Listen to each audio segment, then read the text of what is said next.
Bonjour, nous continuons aujourd'hui notre cours d'introduction à la chimie quantique. Nous en sommes arrivés à l'étape de construction des diagrammes. Au dernier épisode, vous aviez pu travailler sur H2 et hélium 2. Et nous allons commencer à monter en puissance, entre guillemets, et travailler sur HF, HO-, N2, O2, etc. Mais avant cela, il faudrait quand même, à un moment donné, se poser une certaine question sur les orbitales moléculaires comme combinaison linéaire d'orbitales atomiques, ok, mais une orbitale atomique, c'est une solution pour un atome qui est tout seul dans l'espace. Est-ce que c'est vraiment représentatif? Quand on avait regardé H2+, dans les solutions, on avait l'impression que c'était pas vraiment sphérique. Et c'est juste. Les orbitales atomiques pures d'un atome qui serait seul dans l'espace ne sont pas entièrement représentatives de ce qui va se passer dans une molécule. Pourquoi? Parce que si on considère ici un hydrogène tout seul et que je lui mets un noyau, ce noyau, il a des charges positives dans son noyau et il va attirer la densité électronique de son côté. Pas entièrement, enfin ça va dépendre donc de la taille des noyaux respectifs, de leur potentiel, de leur nombre de protons, mais un petit peu quand même. Donc on va parler d'une polarisation, voire d'une hybridation. Et c'est l'objet de la vidéo d'aujourd'hui. Donc on a ça en place, c'est-à-dire qu'aujourd'hui on va traiter l'hybridation, et on va donc voir qu'il y a deux moyens d'atteindre des orbitales moléculaires combinaison linéaire d'orbitales atomiques. Des orbitales atomiques que l'on va appeler canoniques et des orbitales hybridées. Mais les canoniques, on va pouvoir les hybrider, etc. Donc on va essayer de poser les choses tranquillement, et à partir de là, ça y est, on va pouvoir se lancer sur les diagrammes. On va passer sur un mode de diaporama et on va donc parler aujourd'hui de l'hybridation. Les orbitales atomiques hydrogénoïdes que l'on a calculées, que l'on sait qui sont des bonnes solutions, pour un atome tout seul dans l'espace, n'est peut-être pas super représentatif. Comme je viens de vous le dire, nous avions vu H2 ou H2+, et nous avions les fonctions d'onde. On voit ici que le noyau est là, et on remarque que les sphères, là, sont pas centrées vraiment sur le noyau. On sent qu'elles sont déformées. Puis après, ça devient une forme de cacahuète, etc. Donc, on avait considéré en première approximation que c'était la combinaison plus d'une sphère et d'une sphère. Cette sphère, c'était la 1S avec la 1S. Et on obtient ce genre de fonction. Ça marche. L'essentiel, on va dire, de la physique est là. Mais si on veut aller un peu plus dans le détail, si on veut être un peu plus précis, c'est pas tout à fait correct. D'ailleurs, si on fait le calcul, on reviendra peut-être sur ce genre de choses quand on présentera la méthode des variations. Quand on fait le calcul, on est à 95 voire 99% de la réalité. Mais le dernier pourcentage, c'est une erreur en termes d'énergie qui est aussi forte que la liaison chimique. La liaison chimique, c'est pas deux électrons en plein milieu, c'est une petite quantité de densité électronique ici. Et si tu prends une sphère comme ça, et on considère en fait le recouvrement d'une sphère pure, on n'a pas assez de densité électronique pour réellement justifier de l'intensité et de la force d'une liaison chimique. Donc, cette petite polarisation, elle est cruciale pour vraiment comprendre la chimie. Parce que là, la forme que l'on a ici, ça nous permet de comprendre surtout la quantité de la densité électronique qui est autour du noyau et qui est le maximum d'énergie, mais qui n'est pas la chimie. Entre guillemets. Donc c'est ça qui est assez génial en chimie, c'est que c'est une science où on avait vu, on peut combiner plein d'atomes avec plein d'atomes, donc on aura plein d'interactions différentes. Mais l'essentiel, on va dire, du volume de l'énergie, c'est des électrons de cœur et des électrons de valence qui ne forment pas la chimie, et que la chimie se fait sur les orbitales frontalières, et que donc, en fait, il va falloir être extrêmement précis alors même que la physique, elle, ne peut être résolue parfaitement et qu'il va falloir faire des approximations. Donc c'est ça qui va être intéressant, c'est que pour devenir chimiste, pour bien comprendre, il va falloir être capable de jongler avec des outils et des méthodes d'approximation pour choisir celle qui sera les meilleures en rapport qualité-prix, on va dire. Celle qui ne demandera pas trop de travail et qui nous donnera un résultat pertinent. Et donc on ne pourra pas toujours utiliser d'ailleurs les mêmes méthodes. Il va falloir s'adapter, ce qui demande une certaine culture ou une certaine formation. Et justement, on est là pour ça. Alors, une petite question. Et comment on fait pour reproduire cet effet? Moi j'ai une sphère, une orbitale 1s. Et je veux augmenter la quantité de la fonction qui est là, et ici, là, et en enlever ici. On sent elle penche de ce côté-là, donc je veux tirer la sphère d'un côté. Sauf que la sphère, c'est symétrique dans tous les sens.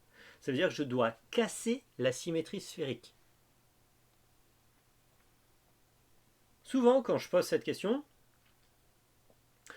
on me propose de rajouter une fonction, d'accord? C'est-à-dire, dans la combinaison linéaire, on va rajouter une fonction que je vais appliquer sur la sphère, et on me propose des fonctions arbitraires, c'est-à-dire en gros on voudrait essayer de fabriquer une fonction ici, ça pourrait être une gaussienne, ça pourrait être n'importe quoi, quelque chose qui fait qu'on enlève de la fonction ici et qu'on en rajoute ici.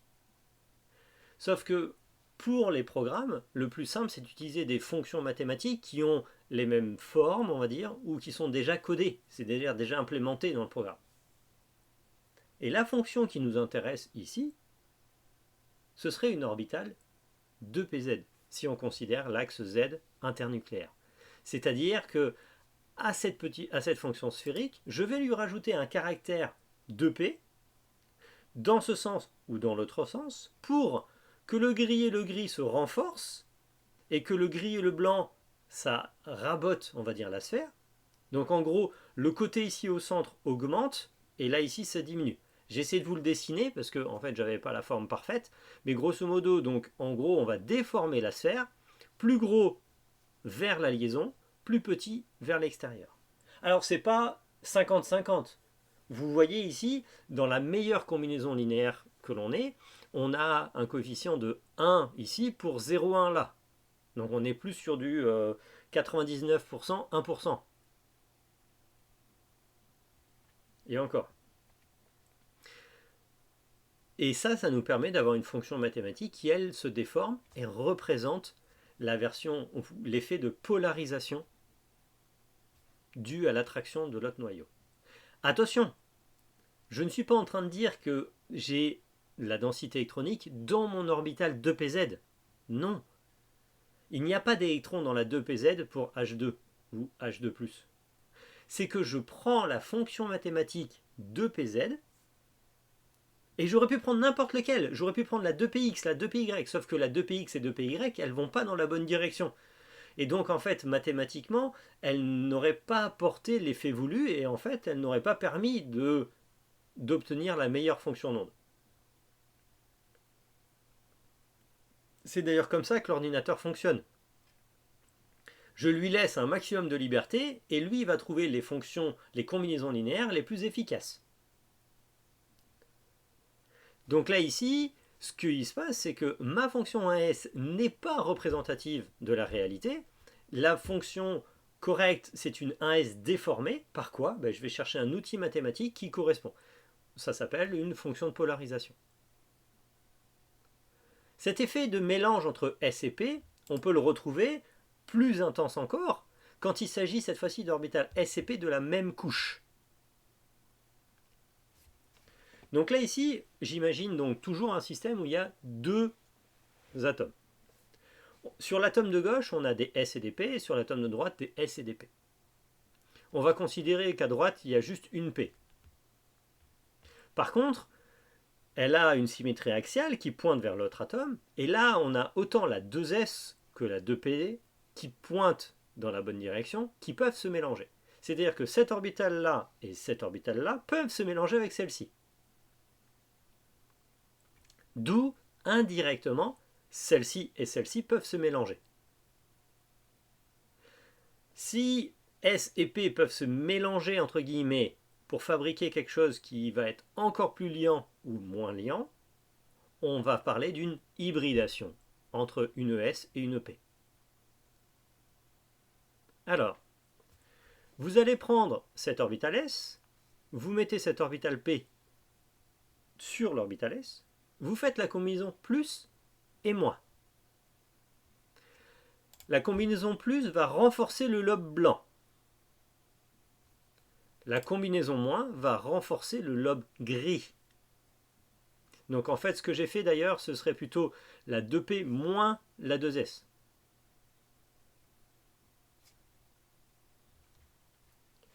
Et vous obtenez une combinaison qui est encore plus liante et une combinaison qui est moins liante. Mais à la fin d'ailleurs, vous devez obtenir deux orbitales hybridées. On part de deux orbitales atomiques, on obtient deux orbitales hybridées. Je vous laisse travailler dessus, faites pause. Et voici ce que ça donne. Quand j'additionne ici cet orbital P avec cet orbital S, le blanc et le gris s'annulent, entre guillemets. On considère qu'il reste un petit peu de gris. Et le blanc grandissent. Donc le lobe ici n'est plus symétrique. Vous avez un petit lobe pour un gros lobe. On parle parfois d'une forme de champignon. D'accord ? Et donc là ici, vous avez un gros lobe, encore plus gros que celui d'avant, et ça augmente l'interaction et le recouvrement qui est là.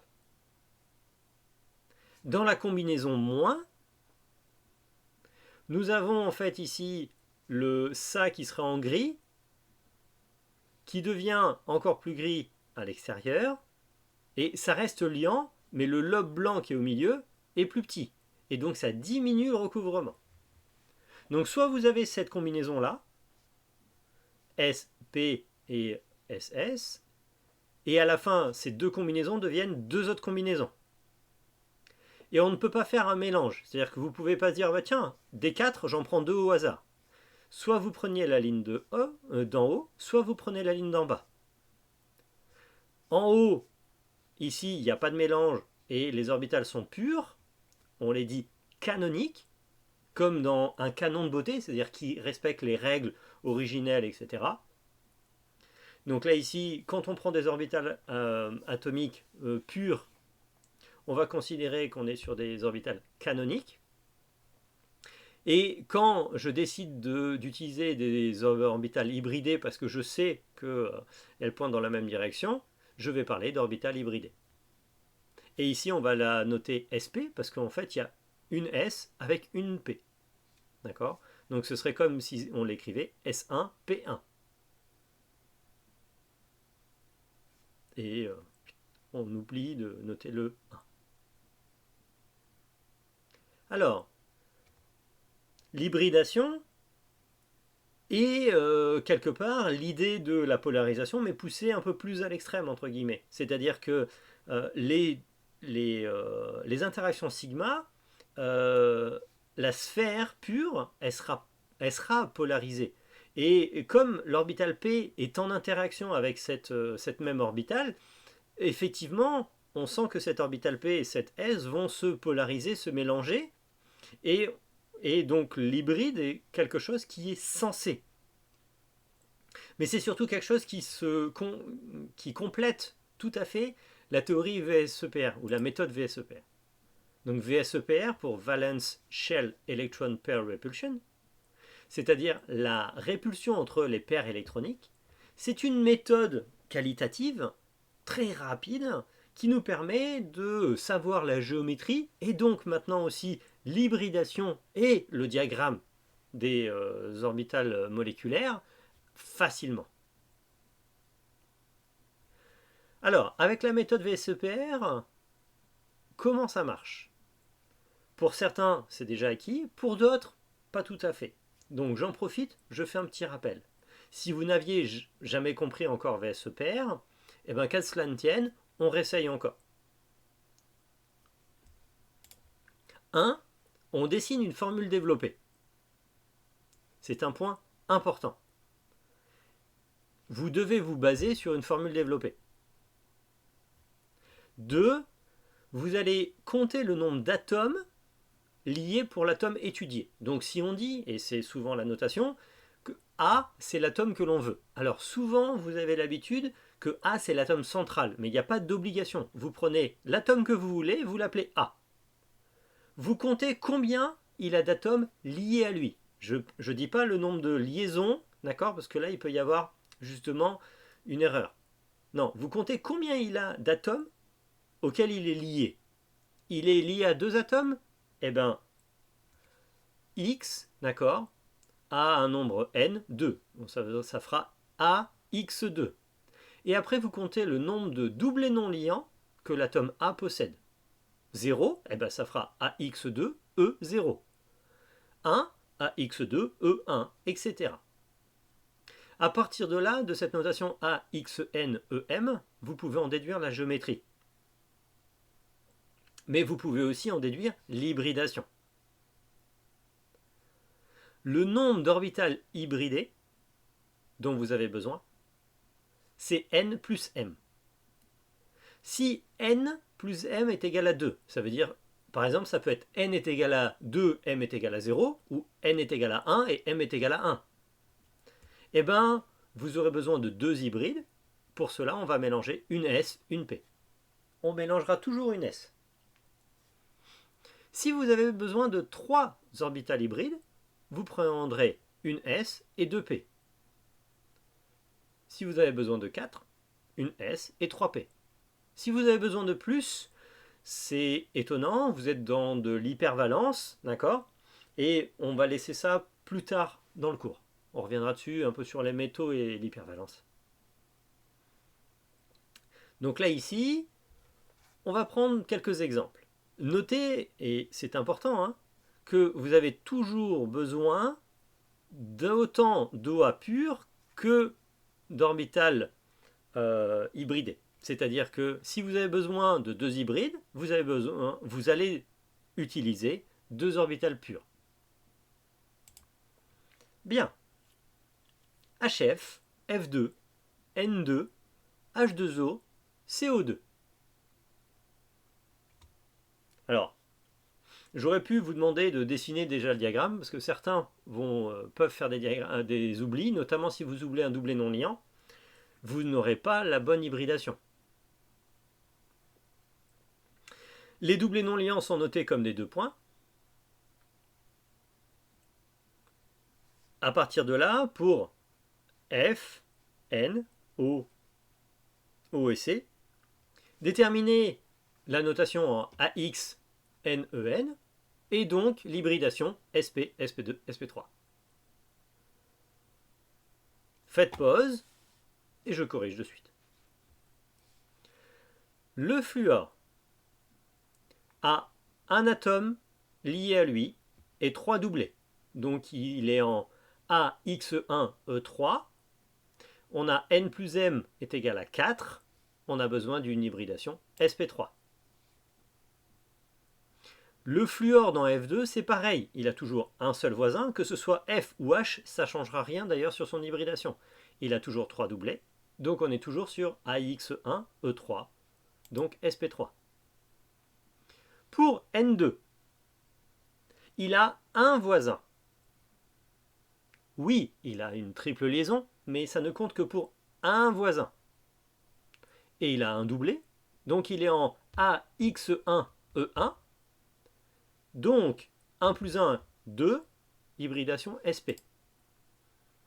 Ça veut dire qu'il lui reste 2 orbitales P pures, non hybridées, qui vont lui servir à faire la double et la triple liaison.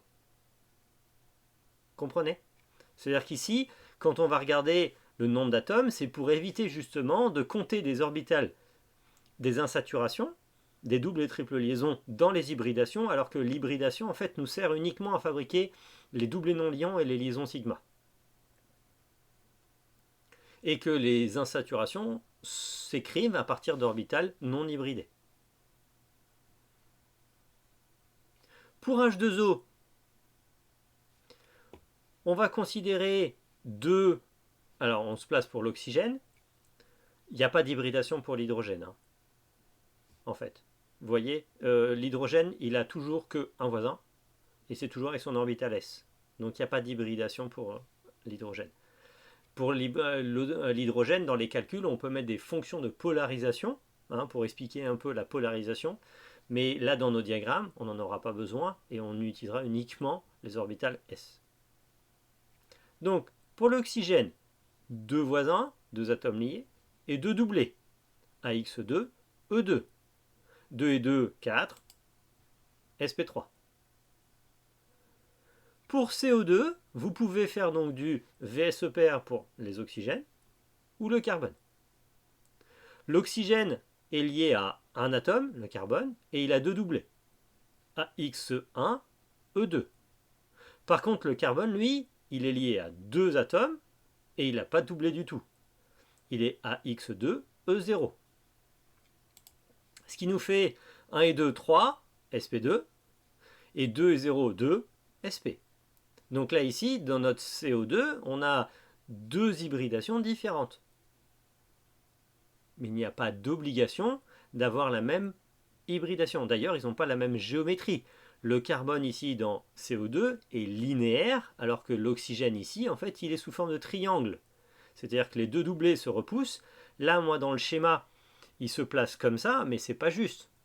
En fait, ils sont à 120 degrés. On y revient de suite après. Là, c'est pareil. Dans le schéma, j'ai dessiné, le logiciel a dessiné le diagramme en haut et en bas, alors qu'en fait, sous forme AX2E2, on est en tétraédrique. Et donc là, ici, si on a ces deux liaisons-là, on a un doublé devant et un doublé derrière qui termine le tétraèdre. C'est le but justement de la répulsion, et c'est pour ça qu'on en déduit la géométrie. On sait que ce genre de pattes, en fait, vont essayer d'être le plus loin possible, et ce n'est pas un carré, mais bien un tétraèdre que cela forme. Ok. Donc une fois qu'on a passé un petit rappel de VSE pair, on va faire un petit bilan sur les hybridations. Alors, normalement, entre SP, SP2 et SP3, la quantité d'orbital S par rapport à la quantité d'orbital P diminue. C'est-à-dire que là, il y a 50% d'S pour 2P, là, il n'y en a plus que 33%, et là, 25%. Mais peu importe, on va toujours dessiner des champignons, d'accord, sur l'approche qualitative. Alors, à partir de là, on considère que notre atome voisin est de ce côté-là, à l'opposé. Donc ici, nous allons, avec une S et une P, nous allons prendre les deux traits noirs. Ces deux-là pointent vers l'atome voisin et c'est la première que l'on va hybrider. Les deux autres restent inchangés. Ici, il nous reste une orbitale P et là, aucune. Elles seront toutes hybridées. Hein, cette règle est très importante. Il y aura autant d'orbitales atomiques canoniques que d'orbitales hybridées. Ça veut dire que ici, à la fin, j'ai autant de traits que là.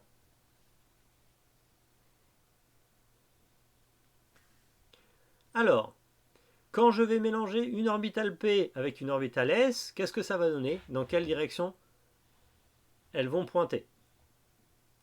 Faites pause, travaillez cet exercice et je le corrige. Première remarque, souvent vous posez à quelle énergie je les mets. Ben, vous faites une moyenne.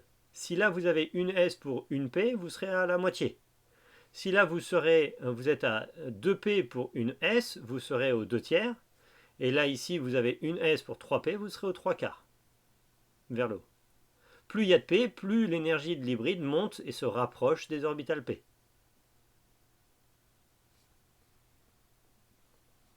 Bien. Moitié-moitié. Je prends les deux traits noirs.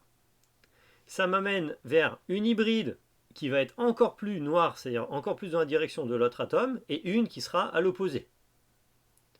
Et les deux autres orbitales P sont inchangées. Donc ici, là, ça va me permettre de faire une liaison sigma et potentiellement une double et une triple liaison avec du pi. Et celle-ci pourrait faire un doublé. Donc c'est là l'intérêt en fait de la méthode des hybridations avec VSEPR, c'est qu'une fois qu'on a notre structure de Lewis et que l'on fait cette hybridation, on a directement les lobes qui pointent les uns vers les autres et ça va faire des orbitales moléculaires assez faciles à dessiner. Pour la sp2, on a donc une orbitale, soit la rouge, soit la bleue, qui va se mélanger aux autres. Et on va former un triangle. Alors, si je garde cette orbitale, là par exemple, qui était en rouge, qui était d'ailleurs la bleue de tout à l'heure. Ah, bon, j'aurais pu faire attention. C'est pas très grave. Mais grosso modo, celle qui n'est pas mélangée, c'est celle qui est au-dessus, qui traverse le tableau. Ça veut dire que je vais mélanger quelque chose qui va de gauche à droite avec quelque chose qui va de en haut en bas. Et c'est pour ça qu'on a un triangle qui va à droite, en haut à gauche, en bas à gauche.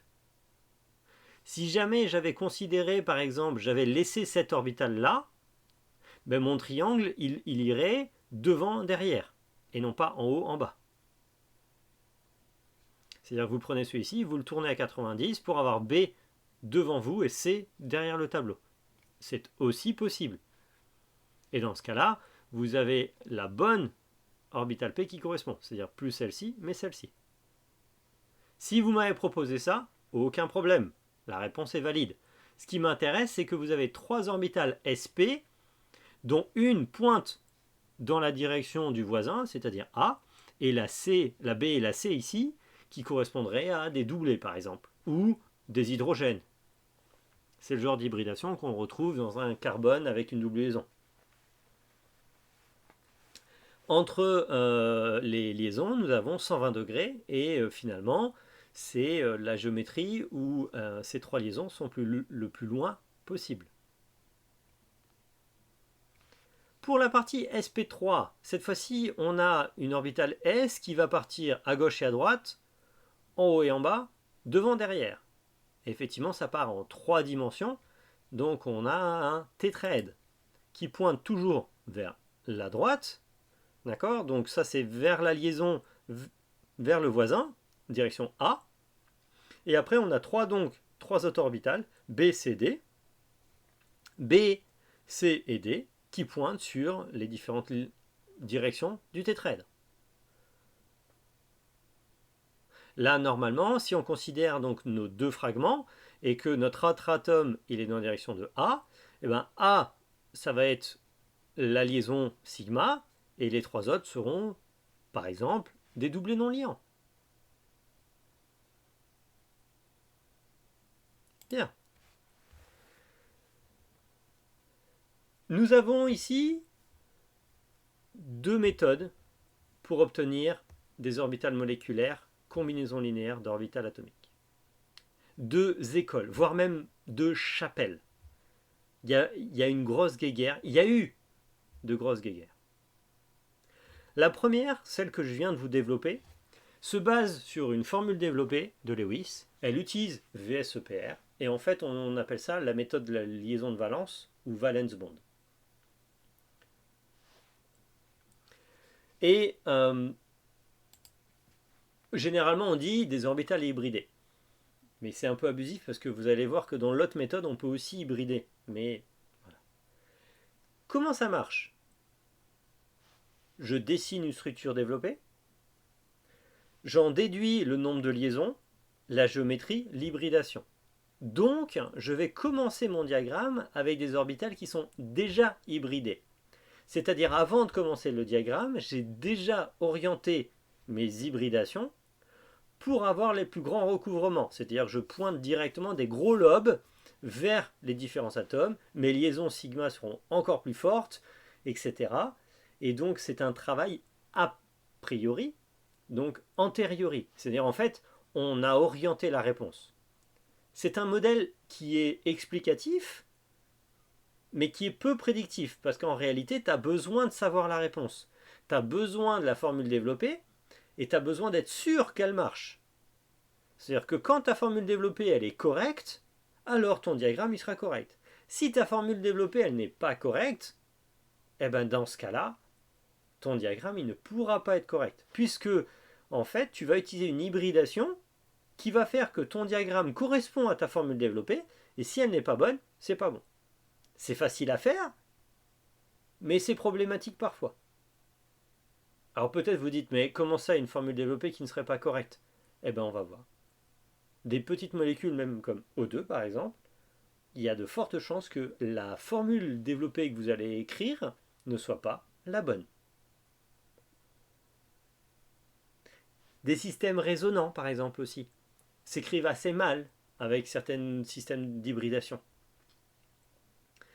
Et en gros, tout ce qui, en première année ou au lycée, est dit, c'est une exception à la règle de Lewis ou au modèle de l'octet, ne sera pas bien traité par cette méthode-là.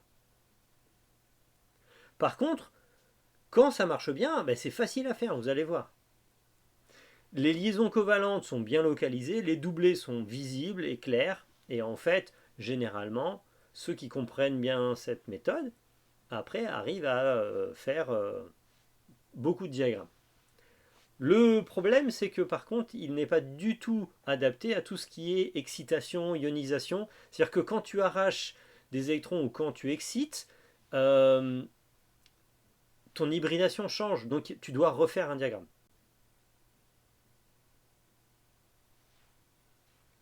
La deuxième méthode, c'est celle que l'on dit des orbitales atomiques canoniques. Alors, dans ce cas-là, on garde au départ les orbitales S et P pures. Mais en fonction de leur symétrie, on va pouvoir les mélanger. Donc, quand on va faire des OA canoniques, on va quand même parfois retomber sur des orbitales où on mélange S et P, et donc des hybrides.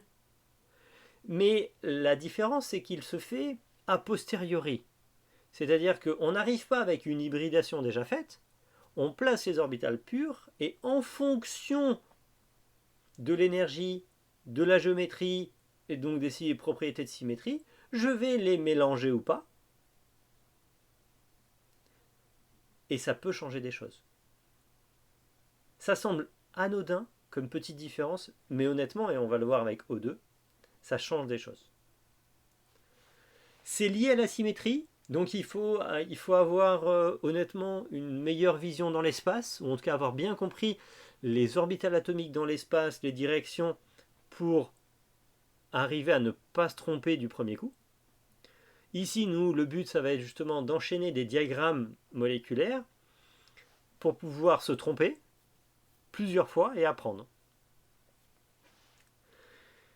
Quand la structure de Lewis ou la formule développée est inadaptée, le diagramme en canonique est souvent une meilleure réponse. Il est plus robuste. C'est un modèle explicatif, mais il est peu intuitif, parce que le mélange SP, on le fera souvent des fois après. C'est-à-dire qu'on commence une première fois sans mélange, puis après on va dire ah oui, mais dans ce cas-là, on va mélanger, etc. Et il va surtout aboutir parfois à des doublés délocalisés, à des liaisons délocalisées sur plusieurs atomes. Donc pour les systèmes à deux noyaux, à deux atomes, ça ne sera pas visible ça. Mais dès qu'on va faire l'eau, par exemple, vous pourrez voir la différence. L'intérêt, c'est que, par contre, généralement, il est plus robuste aux excitations et aux ionisations. Et de facto, c'est la méthode que les ordinateurs emploient le plus souvent. Notamment parce que des ordinateurs, ça fait des très beaux calculs, très rapides, mais c'est con comme un balai. Ça n'a aucune culture chimique, ça n'est pas capable de se dire tiens, cette structure-là, il veut l'eau, donc l'eau, il est AX2E2, je vais commencer par quelque chose d'hybridé. En fait, on évite ce genre de choses. On lui dit tiens, commence avec cette molécule-là linéaire et essaye de trouver mieux en énergie. Et tout seul, il aboutit à de l'eau coudée. Donc il n'y a pas besoin de VSE pair quand on fait des calculs en chimie quantique avec ce genre de méthode. C'est assez pratique. Alors, historiquement, il y avait une vraie guéguerre. Quand moi j'ai j'ai été formé, tous les profs de chimie orga parlent d'hybridation, et tous les profs de chimie théo ne parlaient jamais d'hybridation. C'était que des OA canoniques. Il y avait comme deux mondes différents. Et d'ailleurs, là en 2003, il y avait eu une revue écrite par Roald Hoffmann, prix Nobel de chimie, et Cezanne Chayik et Philippe Iberti, qui sont pas des défenseurs, mais effectivement des tenants de la partie liaison de valence. Et justement, l'idée c'était d'essayer de faire un point. Et suite à ça, dans les 105 citations de cet article-là, on en a qui amenaient à il faut mettre à la poubelle les orbitales hybridées. Et d'autres qui disent mais pourquoi c'est pas logique en fait. Et il faut bien comprendre un peu l'historique. Dans les années 30, puis 40, il n'y avait pas d'ordinateur, ou assez peu. Les premiers calculs scientifiques en chimie, on va dire, c'est justement avec les ordinateurs qui avaient servi au projet Manhattan, à Los Alamos, et on a eu des simulations en chimie. Mais, mais avant qu'ils puissent résoudre des systèmes importants, à plusieurs noyaux et plusieurs dizaines d'électrons, comme le benzène tout simplement, il a fallu attendre du temps. Et donc, il fallait utiliser des méthodes approchées. Et honnêtement, quand on a l'hybridation, on fait VSEPR, l'hybridation, on a un diagramme vite fait, bien fait. Si la structure développée est bonne, ton diagramme il est bon. Et ça nous a permis de faire de belles avancées en chimie organique. Surtout que l'idée de l'hybridation et de ce genre de diagramme, on a Linus Pauling, qui était prix Nobel de chimie. Il est devenu après prix Nobel de la paix, ce qui est une combinaison assez étonnante. Il est cool, il parle bien, etc. Et donc, en fait, il a poussé ce modèle-là. Et ce modèle, il a ses limites.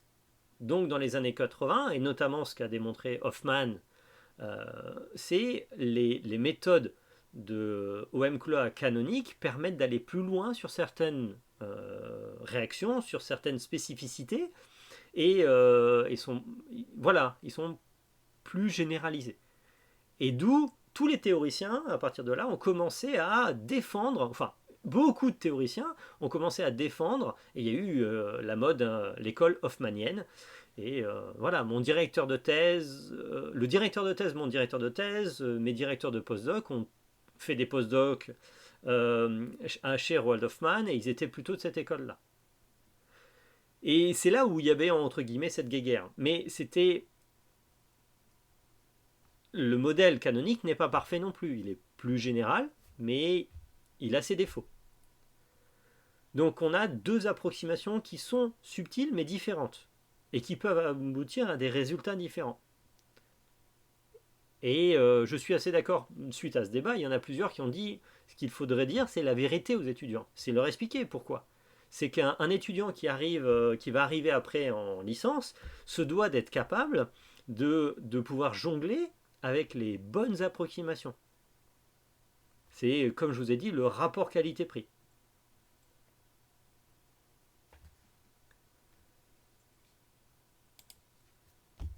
Ça y est, on a fait le tour. Normalement, quelque part, on va commencer enfin à faire de la chimie. Nous allons pouvoir aborder les diagrammes d'orbital moléculaire. Pour la prochaine fois, je vous encourage à essayer de travailler HF. Prenez en version canonique ou prenez en version hybridée, essayez les deux, séparez, faites deux diagrammes, comparez, d'accord ? Utilisez la méthode, utilisez tout ce que l'on a vu sur les dernières vidéos. Tout ce que l'on va faire maintenant va commencer à mettre en place tout ce qu'on a vu jusque-là. Généralement, c'est à ce moment-là que vous allez pouvoir sonder vos connaissances et nous allons traiter des vidéos qui seront peut-être un peu plus courtes où je vais en fait corriger les diagrammes. Et on va enchaîner plusieurs diagrammes comme ça. Je vous remercie de m'avoir écouté. N'hésitez pas à apprécier la vidéo si c'est le cas, à commenter si vous avez des questions, et limite à proposer des diagrammes en commentaire, etc. Et je vous dis à très bientôt pour la suite de nos aventures. Au revoir.